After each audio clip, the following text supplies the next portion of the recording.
जो हमला, जो विरोध उनका हुआ है, वो उनके लोग के द्वारा कराया गया है। विरोध तो 10 वर्षों का काम का जवाब हिसाब पूछ रही है जनता ना, कि हमने 12 सांसद आपको दिया, पर हमारे लिए, झारखंड के लिए आपने क्या किया, ये जनता पूछना चाहती है। राज्य से 12 सांसद देने का काम यहाँ की जनता ने किया है, मगर कभी भी माननीय मोदी जी जो प्रधानमंत्री हैं, एक दिन भी झारखंड के, यहाँ के लोगों, आदिवासियों के, यहाँ के जल जंगल जमीन पे कभी बैठक करके विकास करने की बात नहीं की है। झारखंड के पूर्व मुख्यमंत्री मधु कोड़ा की धर्मपत्नी गीता कोड़ा सरायकेला जिले के सिंहभूम लोकसभा क्षेत्र से भारतीय जनता पार्टी की प्रत्याशी है।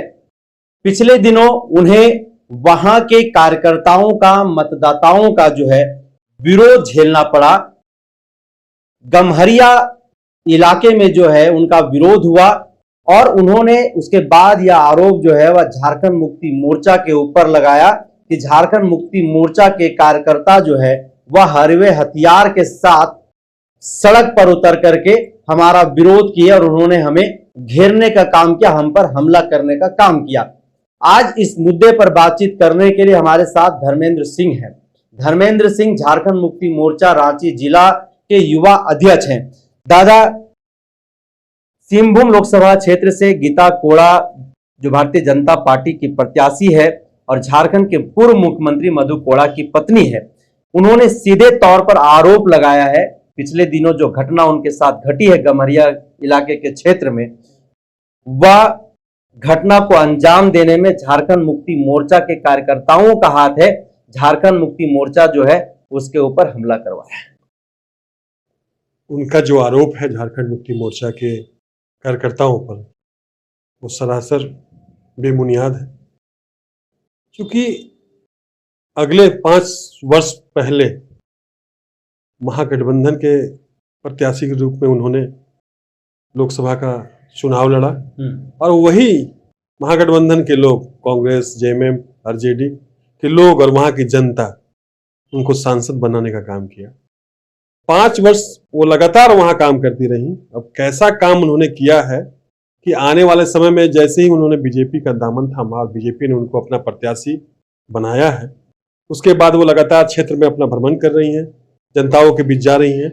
अगर वो 5 वर्ष उस जनताओं के बीच रहती, उनका कार्य करती, उनके लिए योजना बनाती, तो आज वो जो कार्यकर्ता उनका विरोध कर रहे थे, वो कार्यकर्ता फूल मालाओं के साथ उनका स्वागत करते। तो ये सरासर आरोप जो है कि झारखंड मुक्ति मोर्चा का कार्यकर्ता था, वो निराधार है।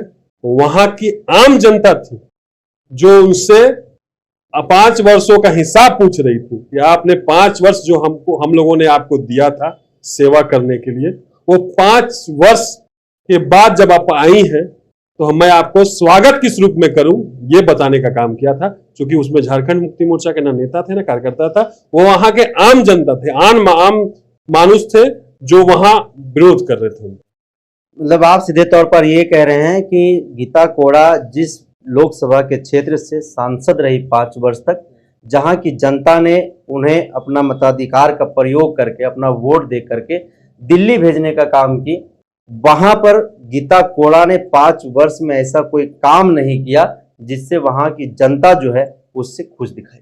बिल्कुल बिल्कुल, आप अगर काम की होते तो निश्चित रूप से वहां की जनता आपको फूल माला से स्वागत करती। कमियां जरूर रही होंगी, आप वैसे क्षेत्रों में नहीं पहुंच पाई होंगे, उनकी तक नहीं पहुंच पाए, उनके जो दिल में पीड़ा थी वो व्यक्त किया है उन्होंने विरोध कर।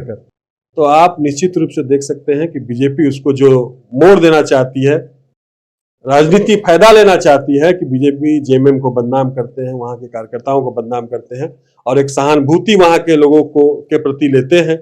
बाकी और कोई योजना तो बीजेपी के पास है नहीं, महंगाई पर बोलना नहीं है, बेरोजगारी पर बोलना नहीं है, और जो योजना झारखंड सरकार का झारखंड में लाना है उनको योजना, उसके बारे में उनको बताना नहीं है। बस वो विरोध के बारे में सब लोग डंका पीट रहे हैं, बड़े बड़े नेता जाके कंप्लेन कर रहे हैं कि जेएमएम के द्वारा, पर वो जेएमएम के द्वारा का विरोध नहीं था, वो जनता के विरोध था। आप लोग तो ये भी कह रहे हैं कि भारतीय जनता पार्टी के लोगों ने ही जो है वो गीता कोड़ा का विरोध किया, गीता कोड़ा को जो है सिंहभूम क्षेत्र के लोग स्वीकार नहीं कर रहे हैं, ये भी आप लोग बात कर रहे हैं। और जो बदनामी है वो सीधे तौर पर झारखंड मुक्ति मोर्चा के ऊपर वो लोग मढ़ने का काम कर रहे हैं। इसके पीछे का साक्ष्य क्या है, किस तर्क के आधार पर आप लोग ये बात कहते हैं? निश्चित रूप से 10 वर्षों से जो केंद्र में बीजेपी की सरकार है, लगातार वहां के कार्यकर्ता, जो बीजेपी के कार्यकर्ता हैं, वो जमीनी स्तर पर कार्य कर रहे हैं। कई लोग कार्य करते करते शहीद भी हो गए बीजेपी के लोग। और जब टिकट देने की बात आती है, हक अधिकार देने की बात आती है पार्टी के लोगों को, तो उनको दरकिनार किया जाता है और एक नए पार्टी में जो ग्रहण करती है सदस्यता बीजेपी को, उनको वहां का उम्मीदवार बना दिया जाता है।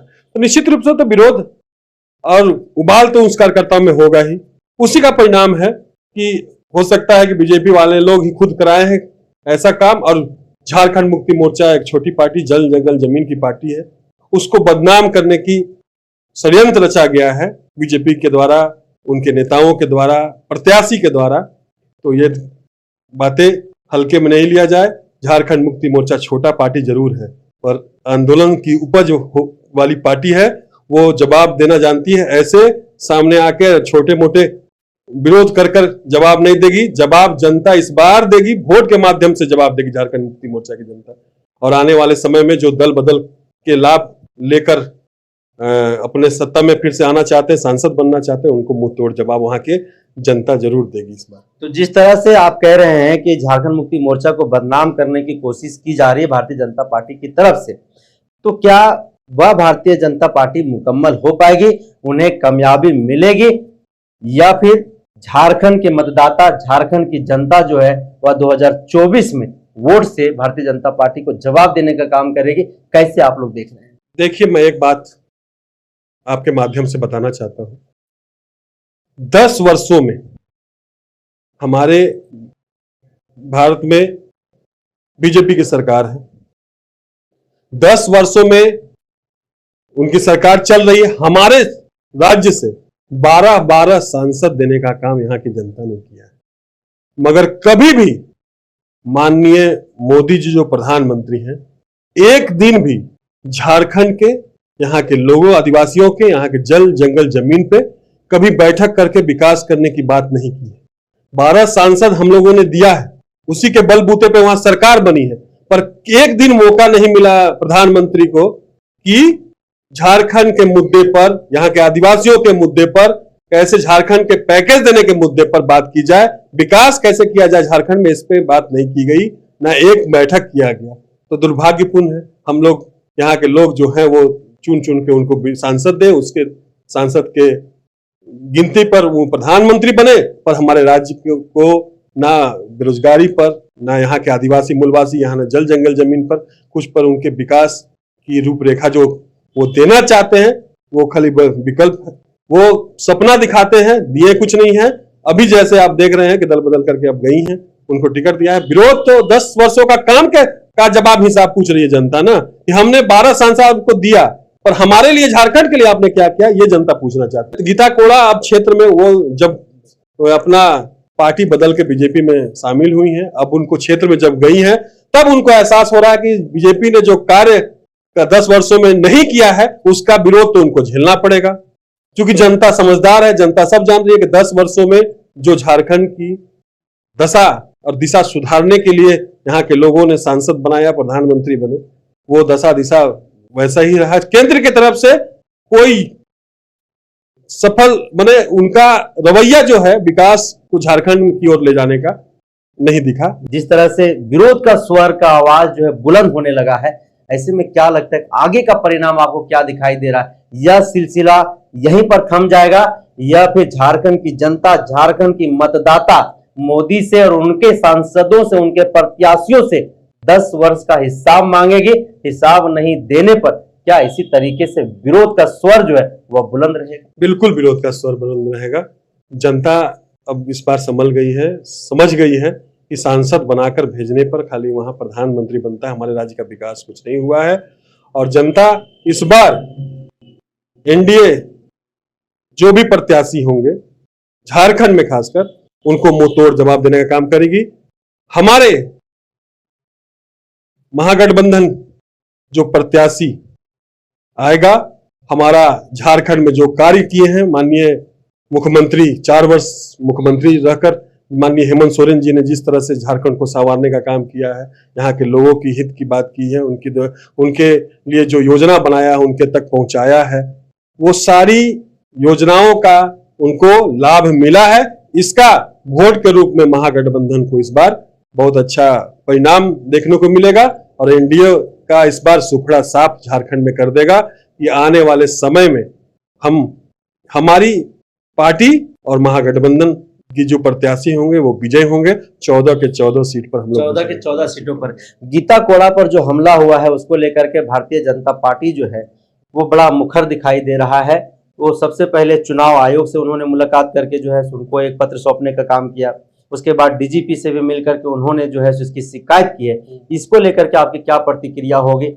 लोकतंत्र में बोलने की आजादी सभी को है। अब वो डीजीपी के पास जाएं, चुनाव आयोग के पास जाएं, जहां जाने के लिए वो स्वतंत्र हैं, पर जो स्थितियां परिस्थितियां हैं वो स्थिति परिस्थिति दूध का दूध पानी का पानी हो जाएगा। जो हमला जो विरोध उनका हुआ है वो उनके लोग के द्वारा कराया गया है, इसकी जांच होगी, दूध का दूध पानी का पानी होगा और उनका जो आरोप होगा वो निराधार होगा। तो गीता कोड़ा के ऊपर जो हमला हुआ है उनको जो विरोध झेलना पड़ा है सिंहभूम के क्षेत्र में, मतलब उनके लोकसभा के क्षेत्र में, वह भारतीय जनता पार्टी के लोगों ने ही जो है वह उनका विरोध किया है। और विरोध का कारण सीधे तौर पर धर्मेंद्र सिंह बता रहे हैं कि वह भारतीय जनता पार्टी के कार्यकर्ता जो पिछले 2 दशक 3 दशक से भारतीय जनता पार्टी का झंडा ढो रहे हैं और संघर्ष कर रहे हैं संगठन को मजबूत बनाने में, जब उनके अनुसार जब उनके नेता को टिकट नहीं दिया जाएगा तो या तो विरोध होना लाजमी है। ऐसे में भारतीय जनता पार्टी झारखंड मुक्ति मोर्चा के ऊपर चाहे आरोप लगा दे, चाहे वो डीजीपी के पास चला जाए, चाहे वो कमिश्नर के पास चला जाए, चाहे वह चुनाव आयोग के पास जाए, लेकिन जब जांच होगी उसके बाद जो है दूध का दूध और पानी का पानी हो जाएगा। तो लगातार ऐसे अन्य खबरों के लिए आप बने रहिए द जनसभा के साथ। जोहार।